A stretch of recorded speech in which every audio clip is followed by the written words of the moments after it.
I asked him, I said, if it was some younger people in the exact business that you started, and they asked your advice on what should they do to build something similar to what you all have built here, what advice would you give them? And he said, well, I would tell them, do things the right way, treat people right. And he said, I would tell them work, work your tails off, right?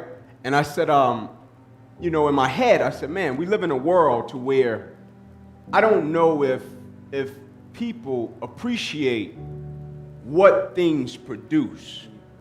In my whole life, the only advantage that I've ever had as a person, I've never been the most talented, never been the biggest, the fastest, the strongest, even though I was a four-sport athlete my whole life, at the top of every sport that I've ever played, I was never the most talented. I was never the fastest guy, never the strongest guy. I've always been a small guy my whole life. I was that guy who would show up, and they knew that I was the guy that played football. They knew behind the jersey I was probably number 3 or number 29 in college, but when I would show up on the scene, I would always get the reaction, this is the guy?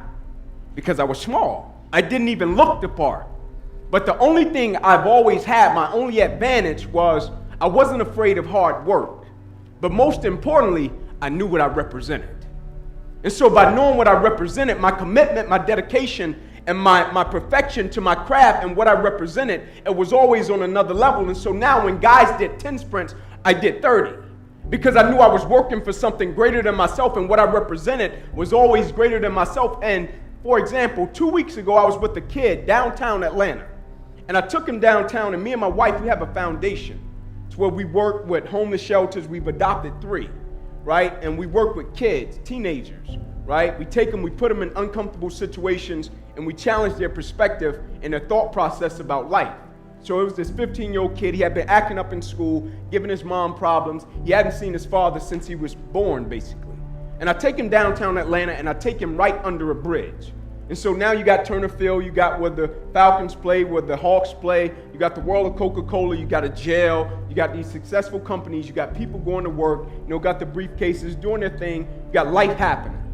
And then you got under a bridge, you got a gentleman, a grown man, sound asleep, cardboard box, sleeping, as if a person would be in a bed, sleep. And I looked at the kid, and I said, do you think he planned to be there? I said, do you think when he got of age at a certain point in his life, do you think he said, man, one day I'll probably be sleeping under a bridge on a cardboard box? The kid said, no. I said, what do you think happened? The kid said, I don't know. What do you think happened, eh? I said, I think life happened. He said, what do you mean life? I said, I think at a certain point in his life, he was excited, he was jacked, he enjoyed something. He was a part of something special, something had a legacy attached to it, whether it was his family, whether it was a dream, a goal, an aspiration. I think at a certain point, every day he got up, something he represented, he got excited about it, he was driven, he was committed, he was dedicated about it, he was stoked about it, he was jacked about it. But I think at a certain point, life made him forget what he represented. And life stole his joy, his peace, his happiness. Life stripped him of that drive. Life took that dedication, that commitment, so much so to the guy that was once driven, to the guy that was once happy and excited about what he was a part of and what he represented and the legacy that was attached to it. That same guy ended up sleeping under a bridge. The only advantage I've ever had, everything I encountered and everything I ever hit in my life, I understood what I represented, and life will never take that away from me. And so on September 9th, 2006, when I'm 8 games away from being a projected first-round draft pick, and my life changed overnight, something I had been working for since I was 7 years old in a park with my mother, watching her sit in an old beat-up Buick Regal when she had me at 16 years old, and she took me back to a 2-bedroom home, 14 people, sleeping on the floor with roaches and rats, and missing meals when I was a kid. It was times when I went to practice, I hadn't even eaten. And guys would be out there complaining, and the only thing I was working on was my work ethic and my drive and my dream and my goal to get to where I was trying to get to. And I knew if I would have stopped in that moment, I would never get to where I was trying to get to. I would really miss meals. And I'm working toward this dream and this goal, and I finally get to the point. I could smell it, I could taste it, I could see it, and I'm a part of something. I'm a part of something like a Southern Motion, but it was University of Tennessee. I'm a part of a game to where I got my guys. right? And we go and we work every single day. We show up 5 o'clock in the morning. We're working towards something. We got an element of collective character. We got an element of responsibility, accountability. We got an element, man, when I tell you I got your back, I got your back. When I tell you I care about you, I care about you. When I tell you I love you, I love you. I was a part of something. And I get to the point to where I'm a projected first-round draft pick, and I go out and I make a tackle, and this is the thing that people don't even know. People know my life changed behind the game of football, but people don't understand the play and how it happened. People don't know that wasn't even my guy. People don't know I had my guy already. I could have easily faded down the sideline, running with my guy as the quarterback was dropping back to release the ball, but as I'm running and checking my guy, I see my teammate getting beat. My guy who I told in the tunnel, hey man, if you get beat, I got your back.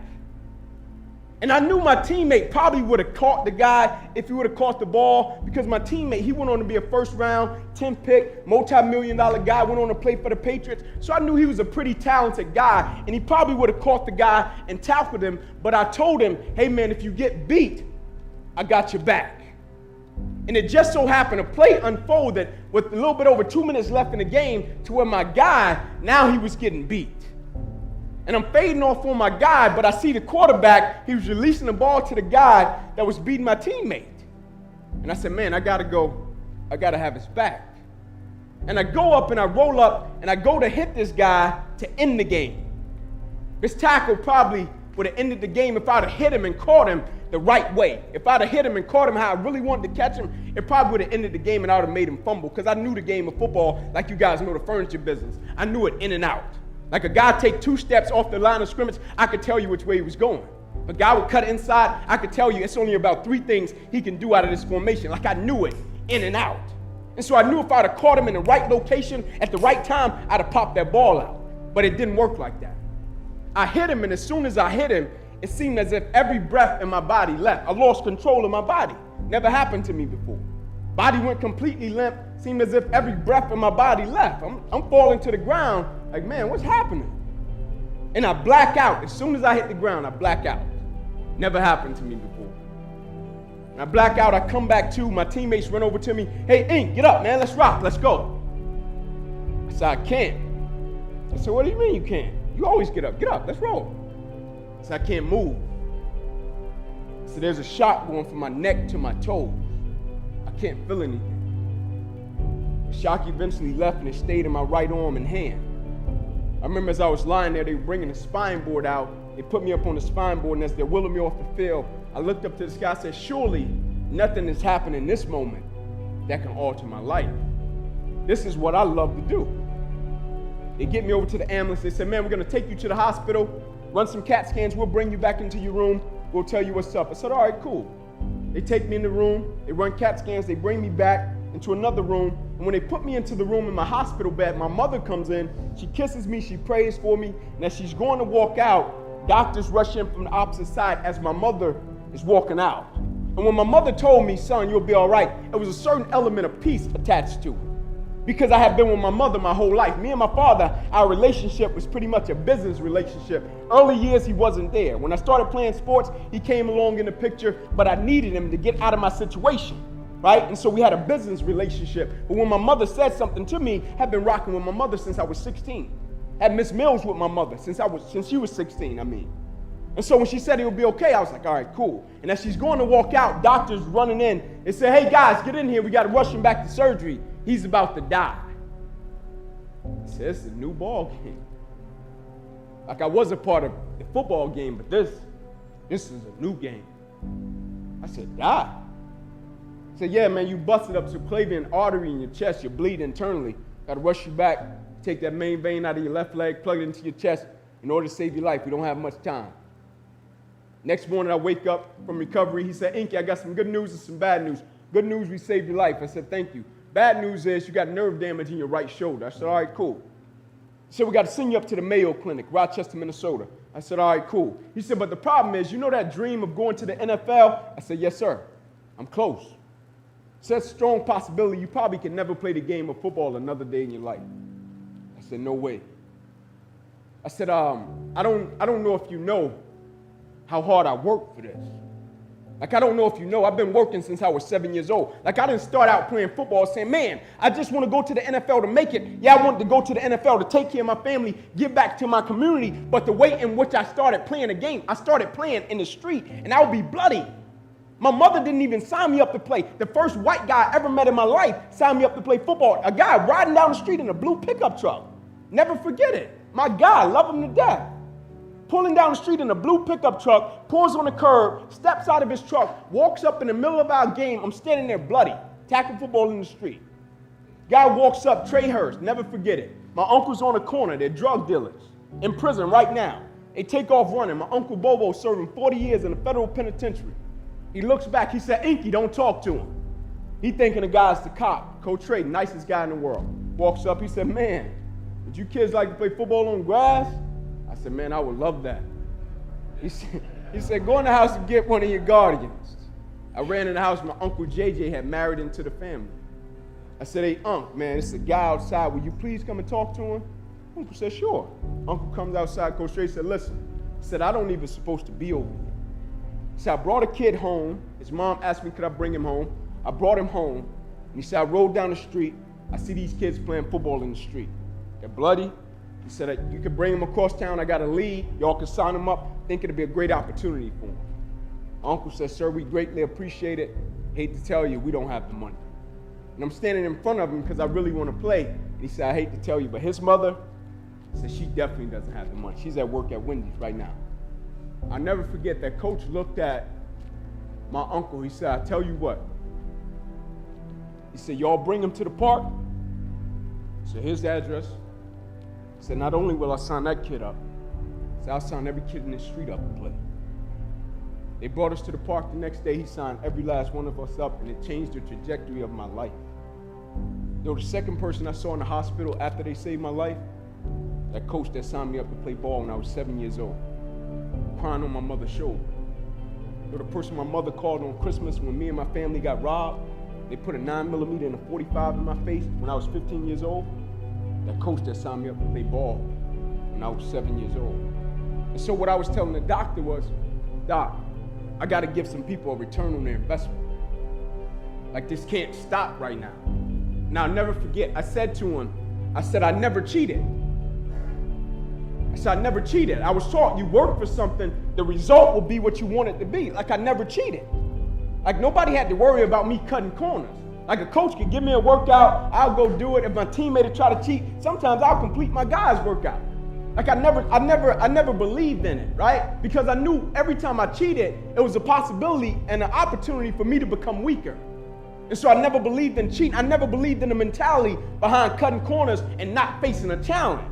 Because I understood if it didn't challenge me, it wouldn't change me. I said, man, send me up to the Mayo. My career can't be over. I worked too hard. And I go up in the Mayo Clinic, and I'll never forget. I walk in the room, and there's 3 doctors. And they come in, and they say, hey, Ink, here's the deal. We're going to cut to the chase. It said, you have torn all the nerves in your brachial plexus. I said, what's that? They said, it's the nerve roots that go from your spine and controls your shoulder, your arm, and your hand. So it goes into your spine like this. You've ripped them all out. They can't go back in.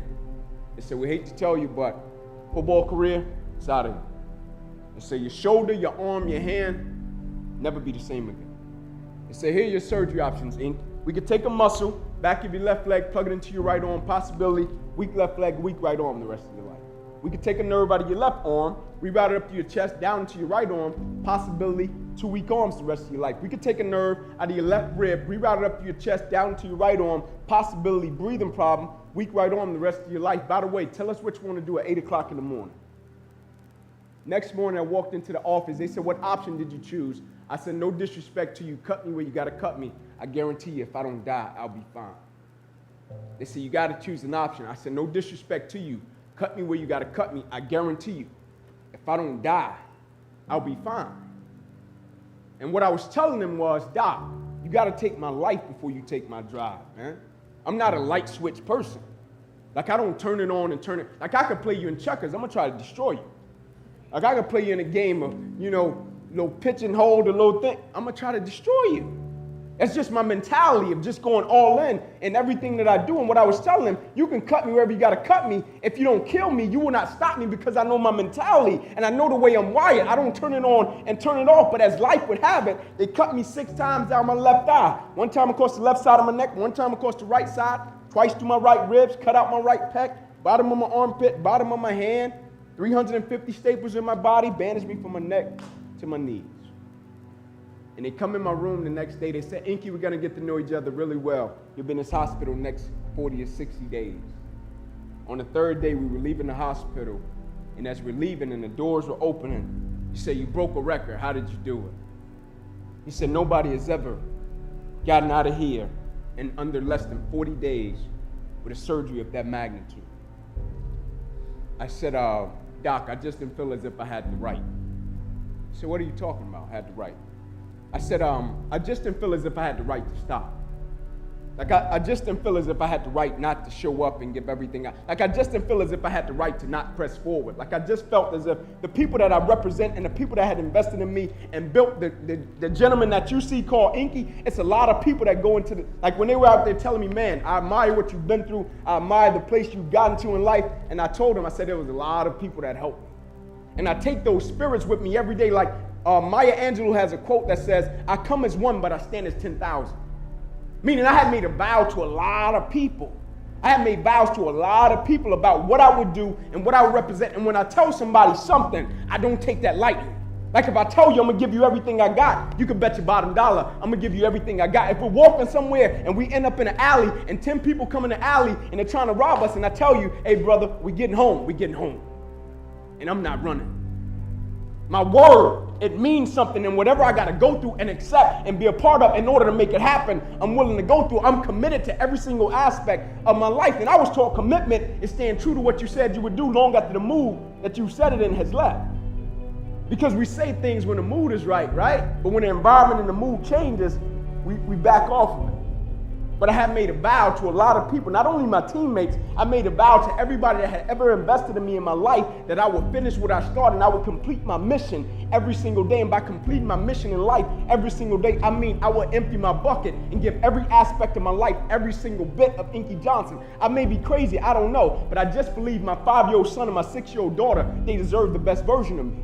I may be crazy, I don't know, but I just believe my wife that I've been with ever since we were in the 5th grade, she deserves the best version of me. I may be crazy, I don't know, but my 3 little sisters, I just believe they deserve the best version of their big brother. I may be crazy, I don't know, but the people I'm of service to on the face of this planet, they deserve the best version of me, and I'm not going to give them any less.